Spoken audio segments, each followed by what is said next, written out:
नमस्कार, स्वदेश न्यूज देख रहे हैं आप। मैं हूं आपके साथ ऋषभ सोनी और लेकर आया हूं हमारा खास कार्यक्रम अग्निपथ।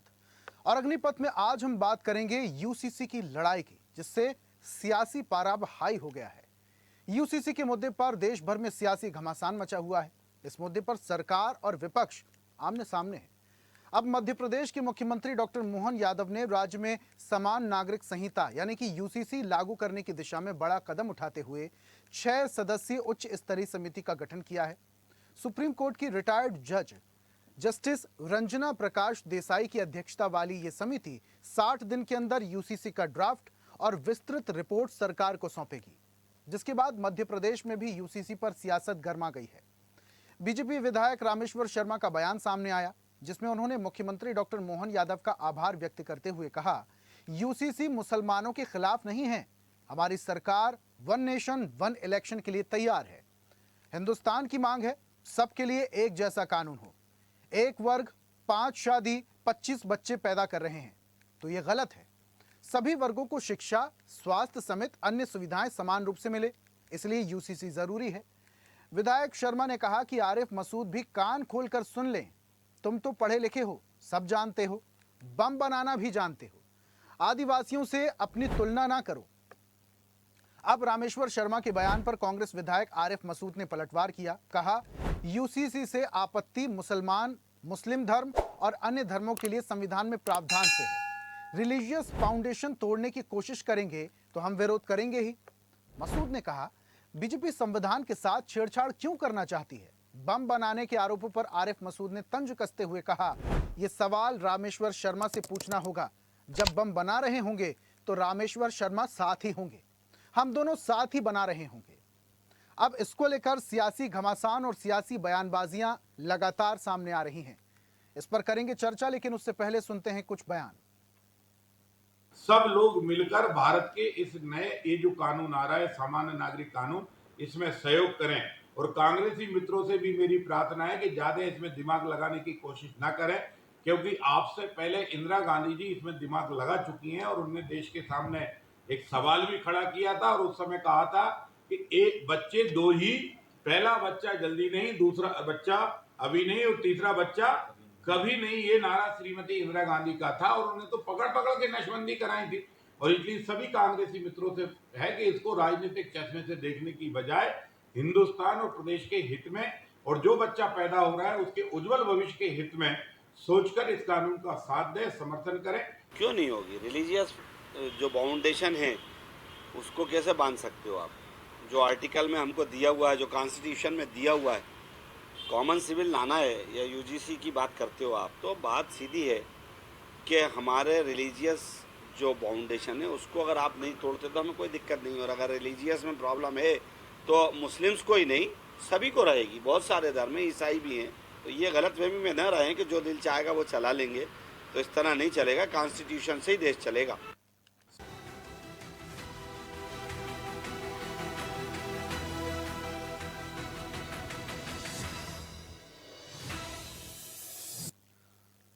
यूसीसी यानी समान नागरिक संहिता नाम में ही निहित है कि सबके लिए समानता होगी, सबके लिए एक नियम कानून समान होंगे।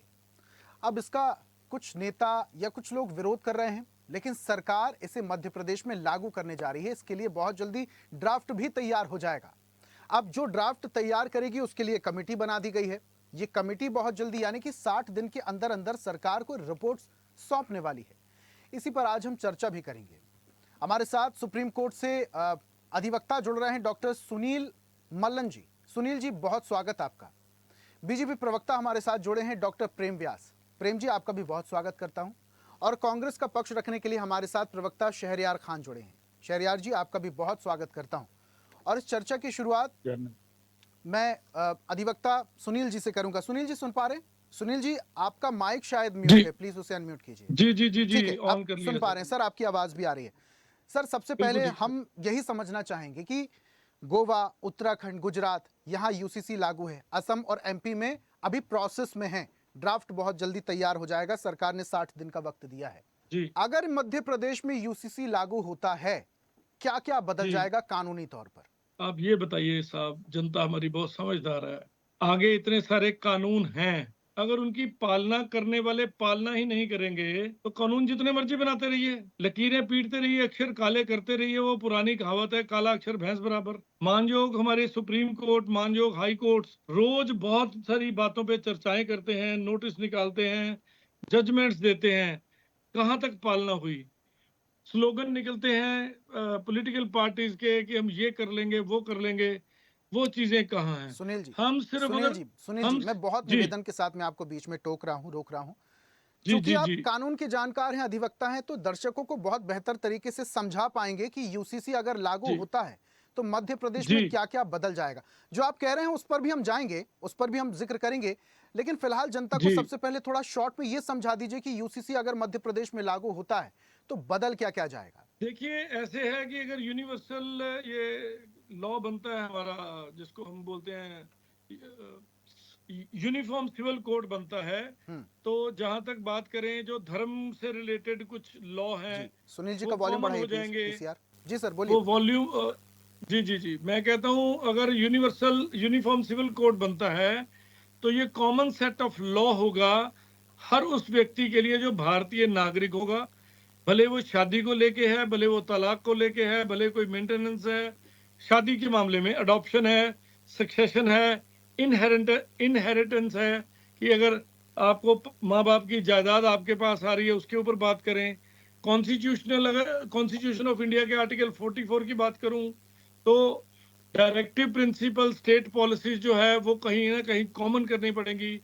जो डिफरेंट लॉज बने हुए हैं हमारे कंट्री में, हिंदू, मुस्लिम, क्रिश्चियन, पारसी और भी कई सारे हैं, उनके ऊपर कई चीजें कॉमन हो जाएंगी ताकि मल्टीप्लिसिटी ऑफ लॉ को कंट्रोल करके एक यूनिफॉर्म कोड बन जाए जो हर नागरिक जो भारत में रहेगा, जैसे फॉरेन कंट्री में है। अगर आप वहां जाते हैं, खास करके जो नॉन मुस्लिम कंट्रीज हैं, तो वहां पे ये चीजें हैं। Common law for every citizen is same. Hmm. राष्ट्रपति प्रधानमंत्री से लेके रिक्शे वाले तक सबके लिए सेम है। इक्वेलिटी होगी जैसे आर्टिकल 14 में हमें मिली हुई है जेंडर जस्टिस के ऊपर। आप याद करें आज से 10-15 साल पहले जो ट्रांसजेंडर थे, जहाँ जो किन्नर थे, उनका नाम नहीं था किसी भी फॉर्म पे भी। अगर मेल और फीमेल होता था तो वो चीज ऐड हुई, उसको भी ह्यूमन बॉडी मान के उसको भी काम करने का अधिकार, पढ़ने का अधिकार उस समय आया। तो इस समय भी अनप्रिविलेज या प्रिविलेज जो लोग होंगे, इसमें डिस्क्रिमिनेटरी इस जो संहिता में चीजें हैं, जो महिलाओं के लिए भी भेदभाव। अलग से कुछ विशेष प्रावधान होंगे। देखिए, यूनिफॉर्म बनेगा अगर वो मुस्लिम महिला है या हिंदू महिला है या क्रिश्चियन महिला है। अगर जो महिला का अधिकार होगा तो ये नहीं होगा कि मुस्लिम महिला के लिए है और हिंदू के लिए नहीं है, जी। तो सबके लिए बराबर होगा। जॉब के जैसे पहले तो जेंडर इक्वेलिटी में जॉब में बहुत पुरानी बात करूं, अगर 100 साल पुरानी है, 50 साल पुरानी, 100 जायदाद नहीं का भी सॉरी जिक्र 50 होगा, साल, बेटा और बेटी समान अधिकारी होंगे जायदाद के। बिल्कुल जायदाद के अधिकारी होंगे और फर्ज के भी अधिकारी होंगे। अब और कुछ बेटियों को भी माँ बाप को धार्मिक लॉ मेंटेनेंस। के चलते महिलाओं को अगर यूं ही तलाक दे दिया जाता है वो भी मान्य नहीं होगा, 2 शादियां मान, इस तरीके से कुछ प्रावधान है महिलाओं को लेकर। मैं उसमें और टिप्पणी कर देता हूँ। एक धर्म विशेष में दूसरी शादी अलाउड नहीं है, जबकि लोग कहते हैं वे 4 शादियां अलाउड हैं। उस शादी के लिए एक होली कुरान, जिसकी हम पूरी रिस्पेक्ट करते हैं, उसमें आयात दिए हुए हैं, उसके नियम दिए हैं कि अगर सेकंड शादी करनी है तो पहली अगर जिंदा है और किसी तरह से वो बांझ है या उसको कोई प्रॉब्लम है या चल फिर नहीं सकती, तो उसकी परमिशन लेके दूसरी शादी होगी। सिर्फ एक अपने स्पेशल मजे के कंडीशन लिए है, वरना यूं नहीं कर देर सकते, आर लेकिन इस स्पेशल चीज का लोग फायदा उठा रहे हैं। ठीक है, ठीक है, ठीक है सुनील जी, मैं मिसयूज हो रहा है। आऊंगा और भी बहुत सारे जी। गेस्ट हैं, अगर वक्त रहता तो मैं वापस से जरूर आपके पास आऊंगा। शहरयार जी का मैं रुक कर लेता हूं। शहरयार जी, सुनील जी को सुन रहे थे, कानून के जानकार हैं, बेहतर तरीके से समझा रहे थे दर्शकों को। अगर यूसीसी लागू होने से मध्य प्रदेश के तमाम लोगों को समान अधिकार मिल जाते हैं तो इसमें बुराई क्या है? आप लोग क्यों फिर विरोध कर रहे हैं? क्या आप लोग नहीं चाहते कि महिला हो, पुरुष हो, किसी भी जाति धर्म विशेष के लोग हों, सभी के लिए कानून अधिकार बराबर हो, समान हो?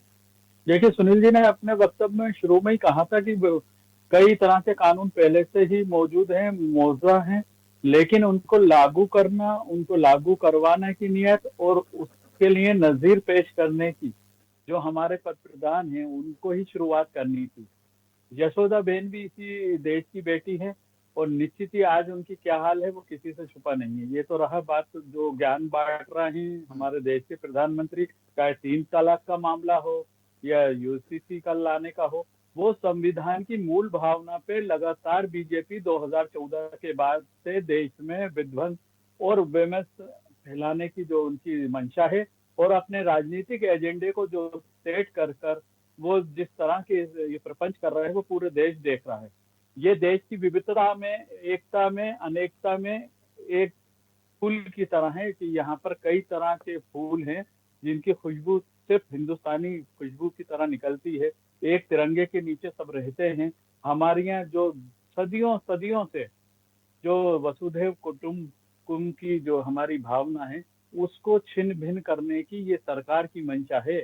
ये लोग टोटल अपने राजनीतिक फायदे के लिए अपने जो द्वेष और घृणा समाज में फैलाने की इनकी नीति है उसको इस तरह के कानून लाकर इस देश में माहौल को सेंसेशनल बनाकर और उसको छोड़ देने की इनकी आदत शहरियार जी 2014 से शहरियार 12 जी साल से देश देख रहा शहरियार है। जी जी। यूसीसी कुछ माइनस पॉइंट भी बता दीजिए। आप लोग क्या सोचते हैं क्यों नहीं आना चाहिए यूसीसी, उसके कुछ माइनस पॉइंट्स भी बता दीजिए। देखिए, हमारे संविधान की धारा 25 और 26 ये स्वतंत्रता देती है अपने धर्मों को मानने का, नियमों को मानने का। ये यूसीसी उस पे कुठाराघात है। आप बताइए कि जब इस्लाम में जो इस्लाम को मानने वाले हैं या क्रिश्चियन को मानने वाले हैं, सिख धर्म को मानने वाले हैं, ये यूसीसी उनके सबकी धर्म की स्वतंत्रता पे कुठाराघात करेगी। सबसे मेन मुद्दा यही है, ये भाजपा जानती है, और इसीलिए इस तरह के ये प्रपंच करके इस तरह की ये कानूनों को लाकर इस देश के माहौल को बिगाड़ने की इनकी जो मंशा है, राजनीतिक फायदा लेने की इनकी मंशा है, हिंदू मुस्लिम करने की इनकी जो मंशा है, वो निश्चित ही इस तरह के कानूनों में दिखती है। और कांग्रेस पार्टी और कांग्रेस के अलावा जो देश के प्रबुद्ध वर्ग है, चाहे वह हिंदू हो, मुस्लिम हो, सिख हो, ईसाई हो, वो जो एक छतरी के नीचे, एक झंडे के नीचे रहते आए हैं और रहते रहेंगे, उसमें ये भेदभाव और घृणा का माहौल पैदा करने की इनकी ये नाकाम शहरियार कोशिश जी हम लगातार ये देख रहे हैं। स्पष्टता नहीं आ जी। पा रही है। आप बोल रहे हैं कि बीच में दरार डालने की कोशिश हो रही है, घृणा डालने की कोशिश हो रही है, और दोनों धर्मों को या बाकी लोगों को डिस्ट्रीब्यूट करने की बात हो रही है। यूसीसी में ये सब चीजें कहाँ हैं? यूसीसी में पॉइंट्स कुछ दिए गए हैं कि सभी को समान अधिकार मिलेंगे, समान कर्तव्य होंगे। जहां पर देखिए, शादी को लेकर है मोदी तो जी शादी को को लेकर भी देखिए, उसमें जिक्र है, तलाक को लेकर उसमें जिक्र है। कुछ माइनस पॉइंट अगर है तो मैं वो आप आपको रखिए ना। वो वही रख रहा हूँ। क्या है कि देश को 2014 से मोदी जी के ऊपर विश्वास नहीं रहा। 2016 में जब ये लाए थे नोटबंदी के लिए, तो आप बताइए क्या बोला था मोदी जी ने कि मित्रों मेरे को 100 दिन दे देना, नहीं तो जिस चौराहे पे देश के बोलोगे मुझे फांसी चढ़ा देना। वो 100 दिन हो गए। 99.9% वो पैसा देश का जो ये काला धन, आतंकवाद, नक्सलवाद सब में जा रहा था इनकी नजर से, वो सब का सब बैंक में आ गया। उसका क्या हुआ? ढाक के 3 पास। तो इनका चरित्र एक जैसा है। इन्होंने बोला एक देश एक कानून और एक टैक्स। आज जीएसटी में क्यों नहीं आया पेट्रोल, डीजल और ये सारी चीजें? ये हुआ दूसरा इनका चरित्र। इन्होंने बोला था कोरोना के टाइम पे कि हम देश को मूलभूत सुविधा के साथ इंजेक्शन और दवाई और वो देंगे। अकाल मृत्यु के लाखों लाख लोग अकाल मृत्यु के घर में चले गए, और ये बहरी गूंगी सरकार सिर्फ थाली और ताली बजवाती रही। ये है खान इनकी साहब नीति अभी और भी नीयत। यूसीसी पे नहीं इसी बोल रहे हैं तरीके आप। से खान साहब बिल्कुल मैं बोल यूसीसी के रहा हूँ, नेगेटिव मैं बोल पॉइंट्स रहा हूँ। जानना चाह रहा हूं। बिल्कुल, अगर आपने संविधान पढ़ा हो, संविधान की धारा 25 और 26 ये स्वतंत्रता देती है कि भारत का वो नागरिक जो अपनी स्वतंत्र तरीके से अपने धर्म को अपने बताए, जिस भी धर्म को मानना चाहे उसकी उसकी वो छूट पे ये कुठाराघात नहीं है। ये सरकार कौन होती है? क्या खाएंगे, क्या पहनेंगे, किस धर्म को मानेंगे, कैसे हम चलेंगे? क्या ये सेंसर करना चाहती है? ये इस पे कुठाराघात नहीं है? यूसीसी का सबसे बड़ा सेटबैक ये नहीं है? बिल्कुल है, क्योंकि इस सरकार की मंशा है इस देश में विध्वंस और बांटने की राजनीति करना और अपने राजनीतिक एजेंडे को सेट करना। अपने घर में तो अपनी यशोदा बेन को बीबी का हक नहीं दिया, और रायसेना रोड के प्रधानमंत्री कार्यालय और उनके घर में उनको आज तक नहीं रखा है। किस तरह की बात कर रहे हैं, महिलाओं के लिए सोचने की। खान साहब, आप संविधान की महिलाओं बात के कर रहे हैं, बारे लेकिन में संविधान में संविधान- ये भी नहीं लिखा है कि अरे एक व्यक्ति संविधान दो में शादी जो कर सकता है, यशोदाबेन एक भारत व्यक्ति की बस बेटी यूं नहीं मुंह है, उठाकर किसी को तलाक यशोदाबेन दे सकता है। भारत की ठीक है, मैं बेटी नहीं है, आऊंगा। उसको खान संविधान का साहब, हक नहीं मिलना आऊंगा चाहिए। वापस से आपके पास। तो उसको बीजेपी उसको प्रवक्ता पति भी का हमारे साथ जुड़े हैं, उसको जरा उन्हें पति भी का चर्चा में हक शामिल मिलना कर लेते चाहिए। हैं। आपने मोदी जी इतने कहाँ बड़े रखते हैं सवाल उनको उठाए हैं, सब? जरा उनका जवाब भी दूसरे ले लेते देशों हैं। के प्रतिनिधियों की खान साहब, बीवियों से तो बड़े हाथ मिलाते हैं, ये यशोदाबेन कहाँ पर हैदराबाद में है, कहाँ है, देश को नहीं ठीक मालूम है है। खान साहब, खान है साहब, ना? आऊंगा तो वापस से आपके इनका पास। दोहरा चरित्र सब जानते हैं। दूसरे की खान साहब, घर में झांकना खान साहब, आसान होता है, अपने घर की पोल आपने जो खुले सवाल तो उठाए हैं उसको उनका ढांकना जवाब तो ले भाजपा ले। से कोई सीखा। खान साहब, आपने जो जी सवाल लीजिए, उठाए हैं उनके जवाब ले लेते। प्रेम जी, पूरी बात आप लीजिए। सुन ही रहे थे। खान साहब ने बहुत सारे बिल्कुल। सवाल उठा दिए और आरोप भी लगा दिए। आपकी पार्टी, आपकी सरकार सिर्फ फूट डालने की कोशिश कर रही है, हिंदू मुस्लिम करने की कोशिश कर रही है, और अब मध्य प्रदेश में यूसीसी के जरिए कोशिश कर रही है। एक निशान, एक प्रधान, एक संविधान का नारा आप लोग देते हैं, लेकिन इस पर सवाल उठने लगते हैं। देखिए, मैं सबसे पहले तो स्पष्ट कर दूं कि जो विषय आदरणीय खान साहब ने उठाए हैं उसको लेकर तो हम चिंतित हैं। आदरणीय प्रधानमंत्री जी मुख्यमंत्री बने थे, उसके पूर्व में सब घटनाक्रम हो चुका था। उसके बाद ही गुजरात में 3-3 बार मुख्यमंत्री बने थे, तो ये एजेंडा चलाने की जरूरत नहीं है। अब चुप हो जाइए, अब चुप हो जाइए, अभद्रता मत करें, अभद्रता मत करिए। आपकी अभद्रता का जवाब अभद्रता से दूंगा। बहुत क्या दूसरे के लिए करेंगे, अभद्रता मत करिए। मैं पुनः आपको चैलेंज कर रहा हूँ, आपको पुनः अवगत कर रहा हूँ, अभद्रता मत करिए। आप आपकी बारी में बोल चुके हैं, अभद्रता मत करिए। ये खान साहब, ऐसी चर्चा नहीं होती। जिसने कांग्रेस खान पार्टी साहब, को निवेदन, धमका आई डाला रिक्वेस्ट है। खान साहब, पहले सुनते हैं ना, आप जो भी सवाल करेंगे हम वापस से आंसर लेंगे, लेकिन सुनते पहले पक्ष का सवाल, पक्ष का जवाब भी तो ले लें। खान साहब, एक बताऊंगा। प्रेम जी, सीधा मुद्दे पर।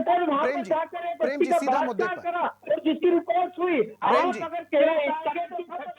झूठी बात भाजपा के लोगों से ही उम्मीद की जा सकती है। सुकन्या देवी पूरे देश में अब क्यों नहीं आई है?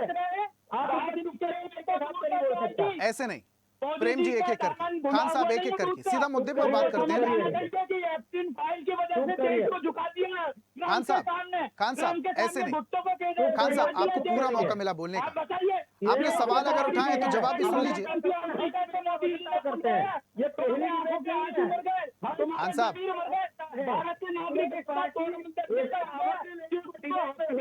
खान साहब, I request you again and again, I request you please, सुनते हैं ना। आपने अगर सवाल उठाए हैं तो जवाब भी सुन लेते हैं। प्रेम जी, सीधा मुद्दे पर। प्रेम जी, सीधा मुद्दे पर। नहीं, जो प्रश्न करे मैं तो उसके जवाब दे रहा था। आदरणीय जितने प्रश्न लगा रहे ठीक है, ठीक है, ठीक है, फिर से स्टार्ट नहीं करते हैं। खान साहब, प्रेम जी, सीधा मुद्दे पर। खान साहब, खान साहब, I request you, I humble request you please. ऐसे चर्चा नहीं हो पाएगी खान साहब, ऐसे बात नहीं हो पाएगी। जो बात आप जनता तक पहुंचाना चाह रहे हैं वो भी नहीं पहुंच पाएगी, लॉस आपका होगा। सुनते हैं ना, पहले आपने जो सवाल उठाए हैं पहले वो बीजेपी से जवाब तो ले लें हम। प्रेम जी, सीधा मुद्दे पर। यूसीसी के जरिए आप लोग फूट डालने की कोशिश कर रहे हैं, धर्म की राजनीति कर रहे हैं, लोगों के साथ अन्याय कर रहे हैं। प्रेम जी,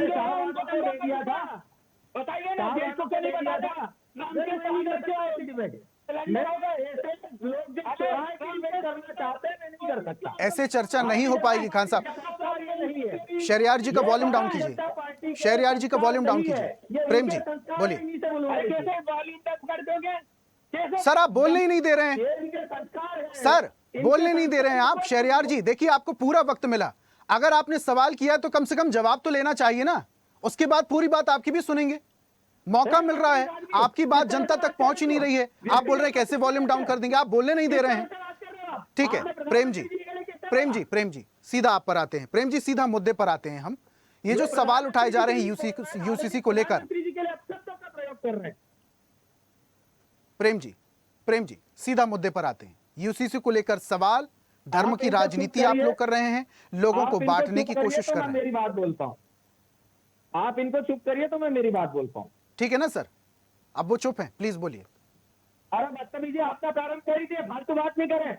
या फालतू बात नहीं करें, ये आपकी कांग्रेस नहीं है, यह भारतीय जनता पार्टी है। समझ के चलना आप।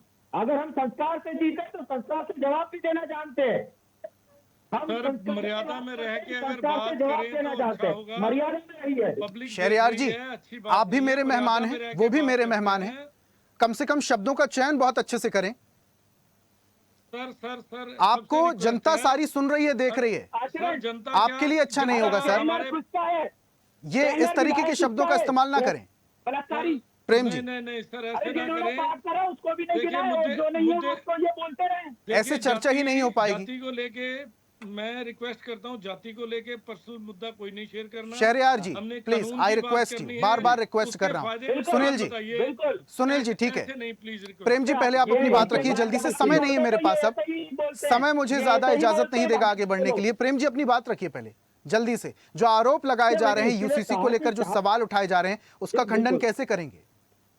अनुच्छेद 44 में राज्यों को समान नागरिकता प्रयास करने के लिए लिखा गया। आदरणीय बाबा साहब ने खुद अपने उद्बोधन में कहा है, बाबा साहब ने 1952 में खुद अपने उद्बोधन में इस बात को स्वीकार करा। सुप्रीम कोर्ट लगभग 5 बार कह चुकी है। एक बार जब 1948 के संविधान सभा में जब बाबा साहब ने इसका जिक्र करा था, और उसके पहले विरोध किसका था? मुस्लिम लीग का विरोध था 1947 में। लेकिन उसके बाद में सुप्रीम कोर्ट हुई, उसके बाद अनुच्छेद 44 हुआ। अनुच्छेद 44 में स्पष्ट रूप से लिखा है, जो संविधान द्वारा निर्मित है, कि the state shall endeavour to secure for the citizen of India. अब ये देखिए फिर बोलने लगे। अब मैं संवैधानिक बात कर रहा हूँ तो भी ये बदतमीजी कर रहे हैं। अब क्या कर सकते हैं? शहरयार जी पूरी बात तो कम से कम उनकी होने दीजिए, आपको पूरा वक्त मिला नहीं, ये मुस्लिम लीग का और इसी बहस में समय भी निकल गया। आपने अगर सवाल खड़ा किया था तो जवाब भी सुन लेते। हाँ, तो आप बताइए ना। अरे श्यामा प्रसाद मुखर्जी बंगाल में मुस्लिम लीग के साथ सरकार में थे तो नहीं थे? बताइए जी, जरा ज्ञान को दुरुस्त करें। मुस्लिम लीग के साथ नहीं थे। कृषक प्रजा पार्टी, कृषक प्रजा पार्टी आप करिए ना, पढ़ के गूगल देखिए, गूगल देखिए, गूगल देखिए, अरे गूगल देखिए, अरे गूगल देखिए, गूगल, अरे गूगल देखिए, कृषक प्रजा पार्टी है। अरे गूगल देखिए ना सम्मानीय। अरे गूगल बाबा की जरूरत आपको है, मेरे को पूरा ज्ञान है, पढ़ा लिखा हूँ और सब जानता हूँ। अच्छा, मुस्लिम लीग अनुच्छेद 44 क्या पढ़े लिखे? अनुच्छेद 44 क्या कहता है? अनुच्छेद 44 क्या कहता है पढ़े लिखे? अनुच्छेद 25 क्या कहता है?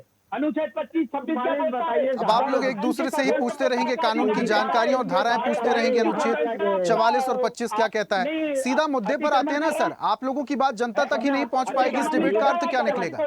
पहले पूरी बात तो कंप्लीट हो जाने दीजिए। शहरयार जी, 3 तलाक की जब बात हुई थी तो मुनव्वर राणा साहब ने सबसे ज्यादा विरोध करा था। मुनव्वर राणा साहब की बेटी हिबा को जब 3 तलाक दिए गए तो उन्होंने जाके 2019 के प्रावधान के हिसाब से उनको भी न्याय मिला। वे गई जाकर थाने में और इसी 3 तलाक के खिलाफ जो हम बिल लाए थे उसी के तहत उनको जो है संरक्षण भी मिला। ये बता दीजिए 3 तलाक कानून बनने के बाद कितने केस रजिस्टर्ड हुए? चलिए ये मुद्दा ऐसा है कि इसकी बहस जो है वो चलती रहेगी, लेकिन समय मुझे अब आगे बढ़ने के लिए इजाजत नहीं देता। शहरयार जी बहुत शुक्रिया हमारे साथ जुड़ने के लिए। प्रेम जी आपका भी बहुत शुक्रिया। सुनील जी आपका भी बहुत बहुत शुक्रिया हमारे साथ जुड़ने के लिए, चर्चा में शामिल होने के लिए। और आज हम बात कर रहे थे एमपी में यूसीसी की लड़ाई, जिससे अब सियासी पारा हाई हो गया। मध्य प्रदेश में बहुत जल्दी यूसीसी लागू हो जाएगा। इसको लेकर ड्राफ्ट तैयार होना शुरू हो चुका है। 60 दिन के वक्त के अंदर अंदर जो कमेटी बनाई गई है वो कमेटी सरकार को ड्राफ्ट सौंपेगी, रिपोर्ट सौंपेगी। और भी बाकी राज्यों में यूसीसी लागू है, लेकिन मध्य प्रदेश में कितनी जल्दी लागू हो जाएगा ये आने वाला वक्त बताएगा। खास पेशकश में फिलहाल इतना ही। देखते रहिए स्वदेश न्यूज, सबसे पहले देश। और ऐसी ही ताजा खबरों के लिए लाइक, फॉलो और यूट्यूब पर सब्सक्राइब कर बेल आइकन जरूर दबाइए। और हर अपडेट के लिए विजिट कीजिए स्वदेशलाइव.com।